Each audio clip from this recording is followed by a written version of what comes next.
Hello and welcome to the Lend Hoping Nothing podcast. I'm Michael Humphreys and I'm happy to be talking to you today.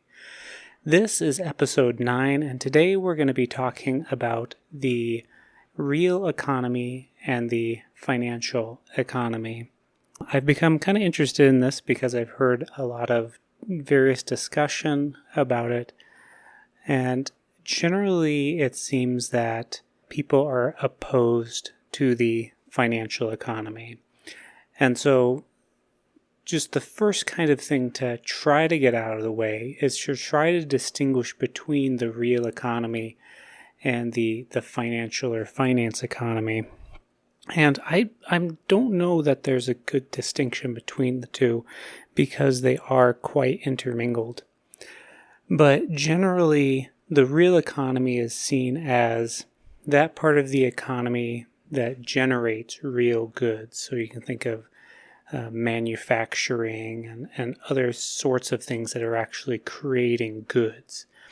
Whereas the financial economy is talked about as more like services, and these are the people who have the money. And so I kind of wanted to talk about this because it seems in general that there's a very negative view of the financial economy.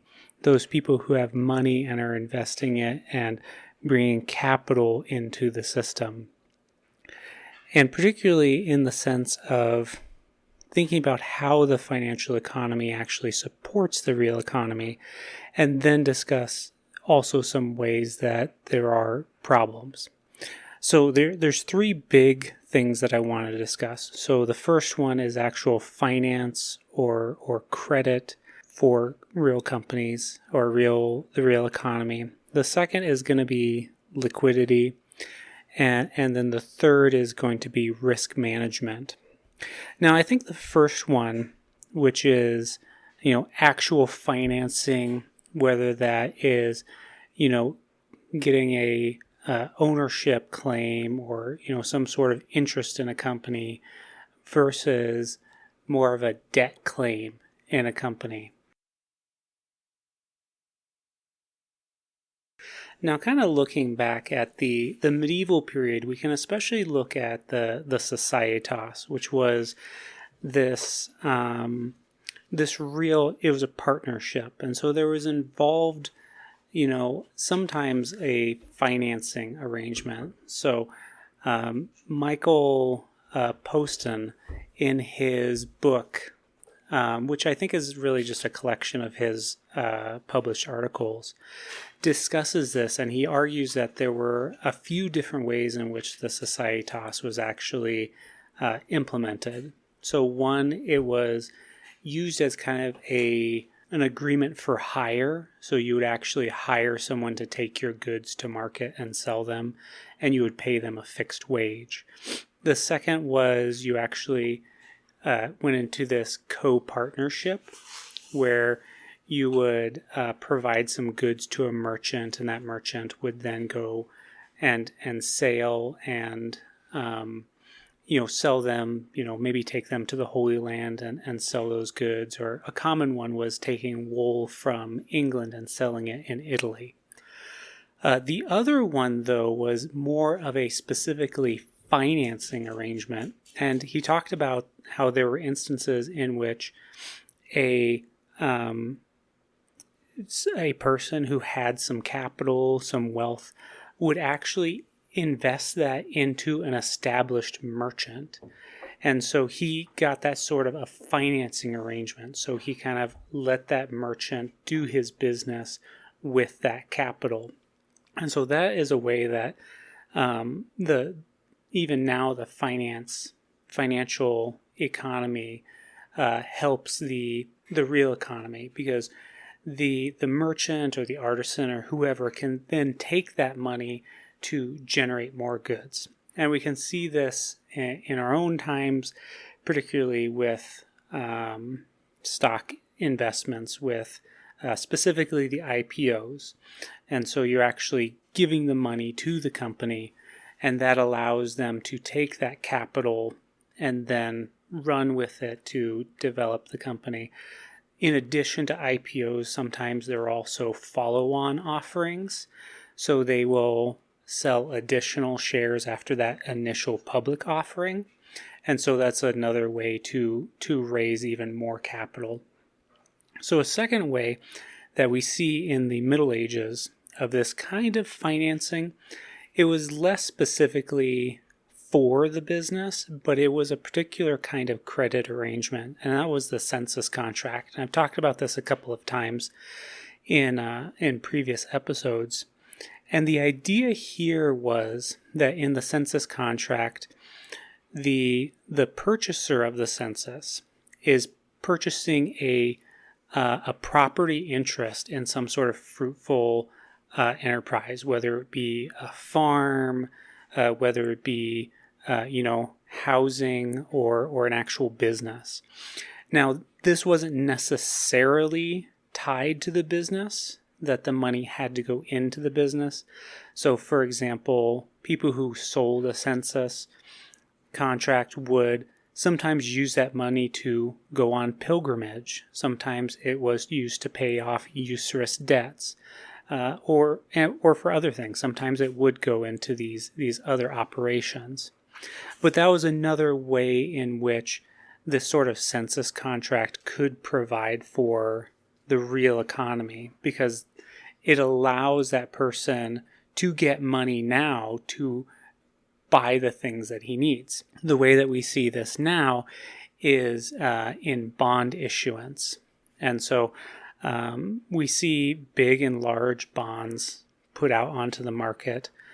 Typically the smallest I've seen are $1,000, but you can get millions of dollars of bond issuance. And so that money goes to the business as more of a credit or debt obligation rather than this kind of ownership interest. And so that provides funds for the company to then grow their business, increase production or whatever. So that also helps produce more things in the real economy as well. So those are kind of some of the direct financing methods. The next one that I want to kind of discuss is related to liquidity. And I feel like people don't quite appreciate the importance of liquidity. So if you have a subscription to New Polities magazine, Dr. Thomas Stork had this essay where he's discussing Centissimus Annus, speculation, investment, and the common good is the title. And one of the things he discusses in here is speculation. And he talks about a corn speculator on page 41 if you have the issue.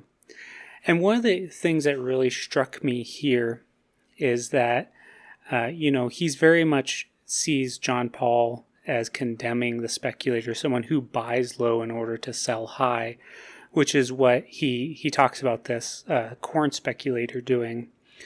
I disagree with that, and you can see that if you read my article. But the thing that really kind of caught my attention in this was, so the speculators are in a position to hold back part of the supply and sell when the price has risen. If it is legitimate to do so in order to better cover the costs of raising the corn, it seems that it is the farmer who should profit, not the speculator who performs no useful function in the economy. So that is an extremely questionable claim, because the problem with that is, well, if the farmer could, why would he not wait until he could get a better price? And part of the answer typically here is that liquidity has a real value. So the fact that he can sell his goods now is important, because that means he doesn't have to wait to get that cash, because he's got bills to pay now. So he has farm workers, maybe he has a mortgage, maybe he has to pay for equipment and fuel and so forth. So being able to get that money now, having that liquidity, is a good thing, and it's valuable for him.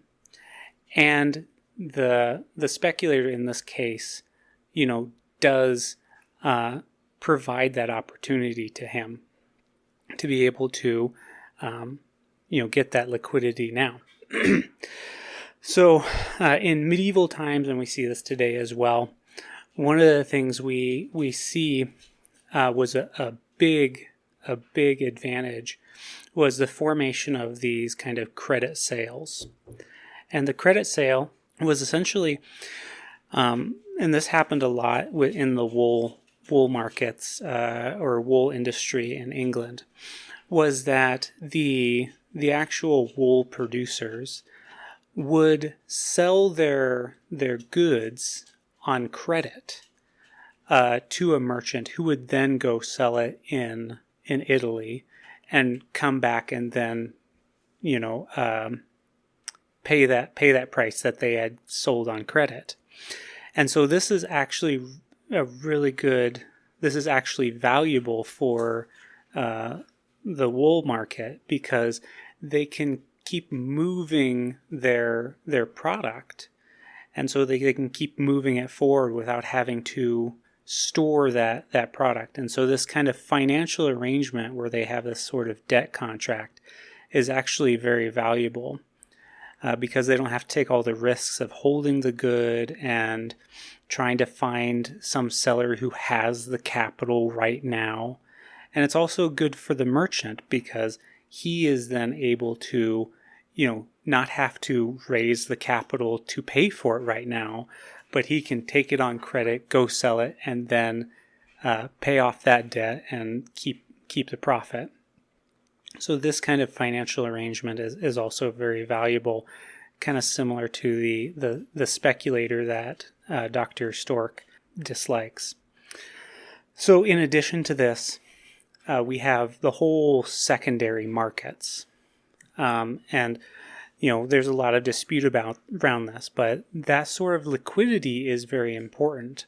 So those people who provide those, buy into those initial public offerings or the initial issuance of bond contracts are able to get out of them at some point.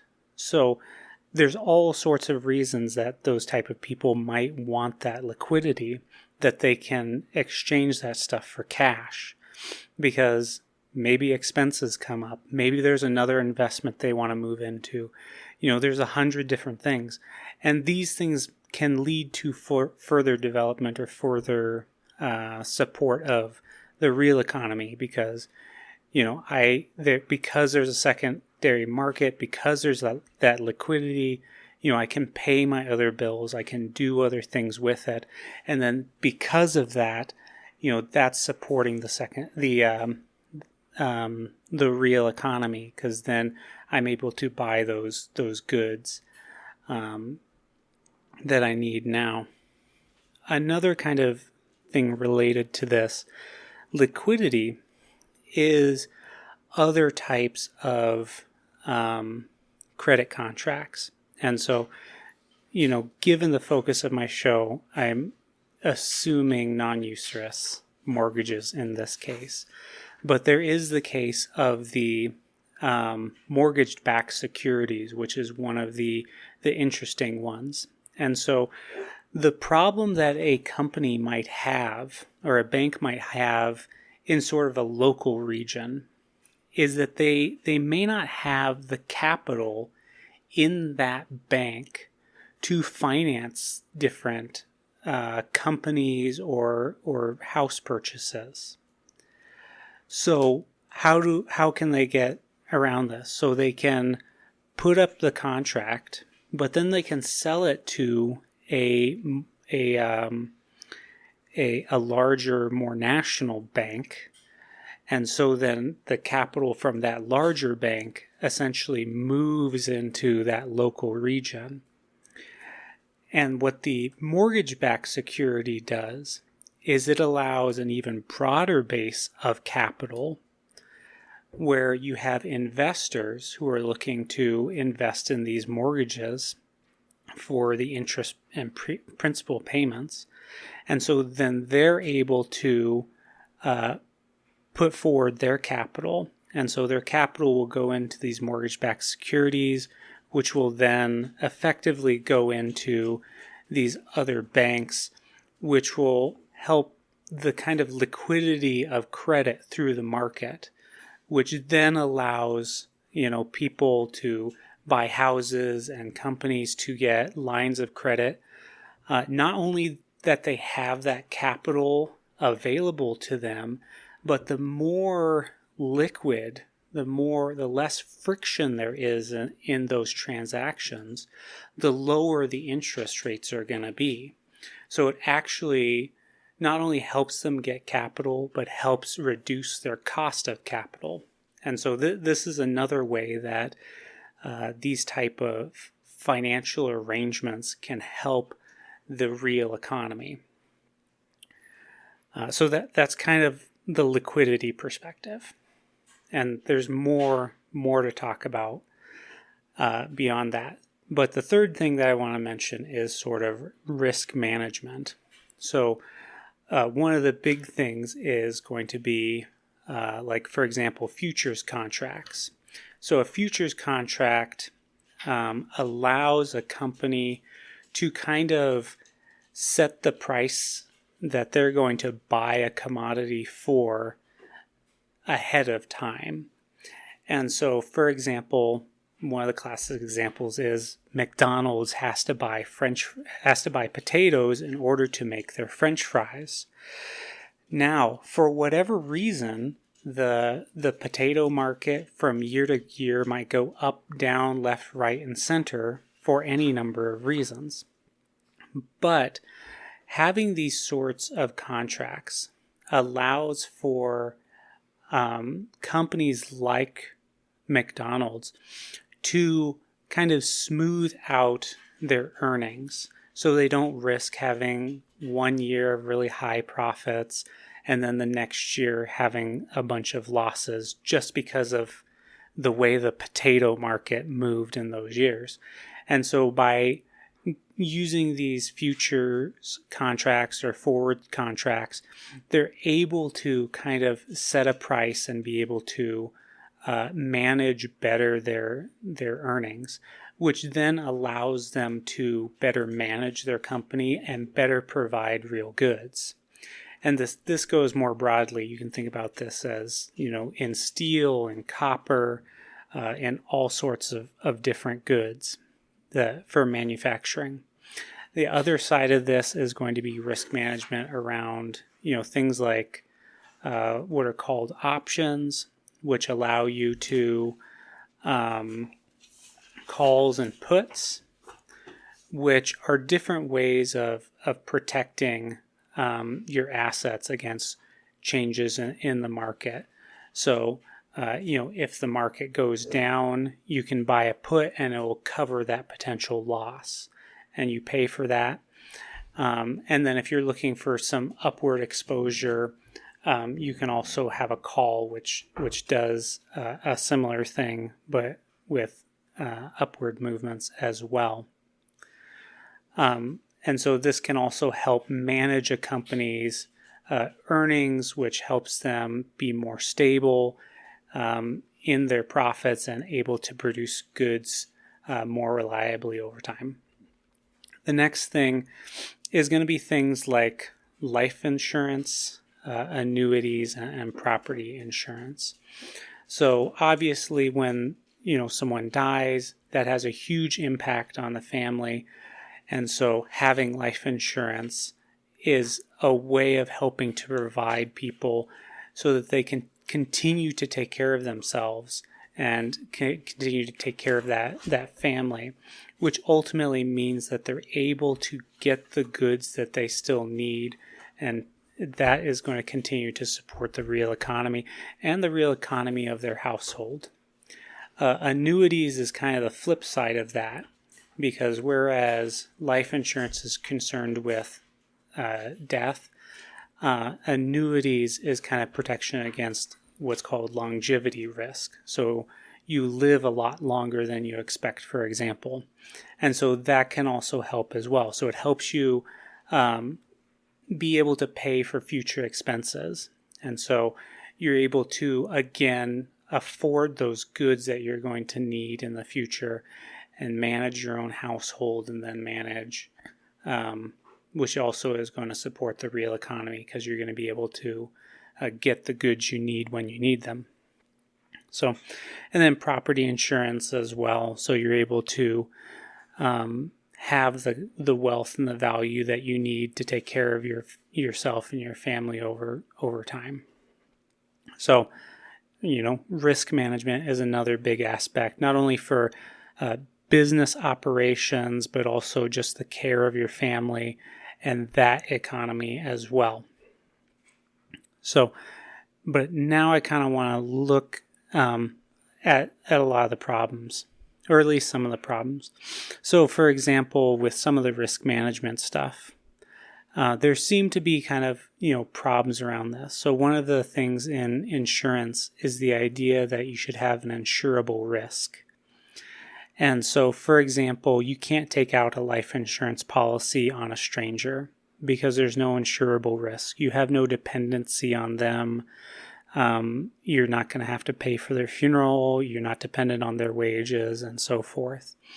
Also, if someone's making $80,000 a year, it doesn't make sense that you would buy a $10 million life insurance on this person because it's unlikely that, that is so far beyond what you would actually need to cover. And so, along these lines, there can be a lot of financial speculation around the options markets, where, options like futures, calls, and puts are valuable as part of managing a business where you have a real vested interest in those underlying goods. You could potentially just use those to kind of bet on the market and where it's going to go, which seems a little contrary to their purpose to me. Then there's all the problems with that we saw with, mortgage-backed securities, where their credit ratings were higher than they should have been and the risk wasn't properly identified. And so with these complex financial instruments, they can cause additional problems as well. So there's other issues we could talk about, meme stocks where, people are coming together to merely drive up the price of a good, and just the way that the system functions, that is something that can happen, and it's not exclusive to stocks. One of the famous examples is in the Netherlands there was a tulip, quote, a tulip mania, where the cost of tulips just skyrocketed. Because everyone was trying to buy the tulips, and it was, for a while, it was a very popular item and a luxury item, and it just got out of control. So, the point though is that while bad things can be done and are done, that do not support the real economy, the financial economy, these type of financial arrangements, whether it's an IPO or some sort of liquidity that's provided to the economy or risk management, these can and do support the real economy. And so the financial economy does provide real value for the real economy and the common good, even though there are good reasons that the financial economy can have a bad name. And a lot of these things, people can make a lot of money off these. So I think that's a good place to end. But Apologize for taking a little bit of a break here. I'm going to try to post a few more kind of shorter videos in the coming weeks. But if you have any comments, leave them below. And if you're interested in any other kind of topics worth discussing, let me know. And yeah, have a good day.